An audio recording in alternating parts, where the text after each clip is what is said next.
রাসূলুল্লাহ সাল্লাল্লাহু আলাইহি ওয়াসাল্লাম একবার খুব আফসোস করছিলেন। তিনি যখন শুনতে পেলেন যে বনি ইসরায়েলের অনেক অনেক লোক হাজার বছর হায়াত পেত, তারা শত শত বছর ইবাদত করত, শত শত বছর তারা জিহাদ করত, তখন তিনি আফসোস করে বললেন, হায় রে, আমার শেষ সময়ের উম্মতের কি হবে? কারণ তিনি বলেছেন যে আমারু উম্মতি মা বাইনা সিত্তিন ইলা সাবঈন, আমার উম্মতের গড় বয়স হচ্ছে 60 থেকে 70।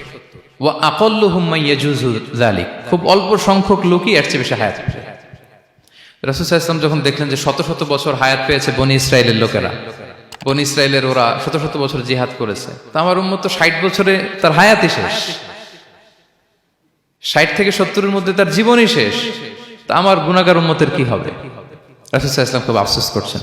তো রাসূলুল্লাহ সাল্লাল্লাহু আলাইহি ওয়াসাল্লামের এই চিন্তা, এই উদ্বিগ্নতা দূর করার জন্য আল্লাহ তাআলা সূরাতুল কদর নাযিল করলেন এবং বললেন যে ইন্না আনসালনাহু ফি লাইলাতিল কদর ওয়া মা আদরাকা মা লাইলাতুল কদর লাইলাতুল কদরি খায়রুম মিন আলফি শাহর।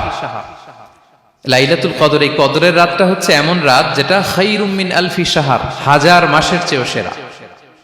1000 মাস লাগাতার ইবাদত করলে যে সওয়াব, কদরের রাতে ইবাদত করলে এর সমান সওয়াব হবে নাকি? সমান হবে না। আল্লাহ তাআলা বলেছেন খায়রুম মিন আলফি শাহর, না, এর চেয়েও শ্রেষ্ঠ, এর চাইতেও বেশি। হাজার মাসে, অর্থাৎ 1000 মাসে হয় 83 বছর 4 মাস। তো কদরের রাতে যদি আমরা ইবাদত করি তাহলে 83 বছর 4 মাস ইবাদত করলে যে সওয়াব, সে সওয়াব আল্লাহ তাআলা আমাদের আমলনামায় নসিব করবেন। তো আমরা যেন এই কদরের রহমত বরকত থেকে যেন আমরা বঞ্চিত না হই। তো রাসূল সাল্লাল্লাহু আলাইহি ওয়াসাল্লামকে সান্ত্বনা দেওয়ার জন্য যে হে নবী, আপনি চিন্তিত হবেন না, বনি ইসরায়েলের অনেক লোক হাজার বছর হায়াত পেয়েছে, শত শত বছর ইবাদত করেছে, জিহাদ করেছে, তারা হায়াত পেয়েছে বেশি কিন্তু তারা কদর পায়নি। আর আপনার উম্মতকে আমি হায়াত দিয়েছি কম কিন্তু তাদেরকে কদর দিয়েছি। সুবহানাল্লাহ বিহামদি, লাইলাতুল কদর দিয়েছি, যে কদরের রাত হাজার মাসের চেয়েও সেরা। তো এই কদরের রাতকে আবার লাইলাতুল মুবারাকাও বলা হয়েছে। ইন্না আনসালনাহু ফি লাইলাতিন মুবারাকা, এটা বরকতময় রাত। ফিহা ইউফরাকু কুল্লু আমরিন হাকিম, সব বিজ্ঞচিত প্রাজ্ঞচিত বিষয়ের ফয়সালা হয়। এটা বেসিক্যালি একটা বাজেট রাত বলা যায়। এ রাতে আগামী 1 বছরে আমাদের কি ঘটবে না ঘটবে আল্লাহ তাআলা এটার বাজেট করেন, এটাকে রিভাইজ করেন। সো এই রাতটা অনেক গুরুত্বপূর্ণ। তো এই কদরের রাত, এটা কবে?